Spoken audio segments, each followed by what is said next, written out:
بسم اللہ الرحمن الرحیم۔ پیچھے ایک حدیث بیان کی تھی آپ سے کہ عورتیں کثرت میں جہنم میں جائیں گی، اور میں پہلا عمل تھا کہ وہ تعویذ گنڈے کرتی ہیں، دوسرا عمل یہ ہے کہ کینہ رکھ لینا۔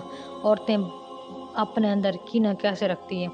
کیونکہ وہ پہلے سے سوچ چکی ہوتی ہیں فلاں نے کیا کیا ہوگا، فلاں نے کیا کیا ہوگا، تو یہ تو پتہ ہوتا نہیں کہ کس نے کیا کیا، لہذا قریبی رشتہ داروں کے بارے میں دل میں کینہ رکھ لیتی ہیں اور یوں قطع رحمی کی مرتکب ہوتی ہیں۔ ایک مرتبہ ایک عورت نے فون پر اپنے احوال بتائے کہ میری یہ پریشانی ہے، وہ پریشانی ہے، مجھے لگتا ہے کسی نے کچھ کر دیا ہے۔ میں نے کہا جی ہاں، کسی نے کچھ کر دیا ہے۔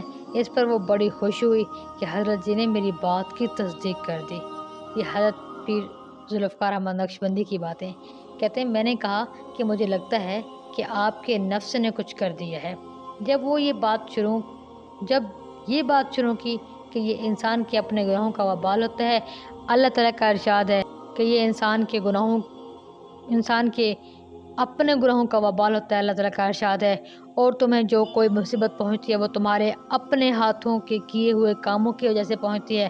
اب اس کا دماغ صاف ہوا، کہنے لگی جی میں تو لوگوں سے دشمنی لیے پھر رہی تھی، آپ نے مجھے سمجھا دیا کہ اصل دشمن میرا اپنا نفس ہے جو مجھ سے گناہ کرواتا ہے، تو لہٰذا اپنے نفس کو قابو میں رکھیے، کینے سے دل پاک کریں، کوئی آپ کا کچھ نہیں بگاڑ سکتا۔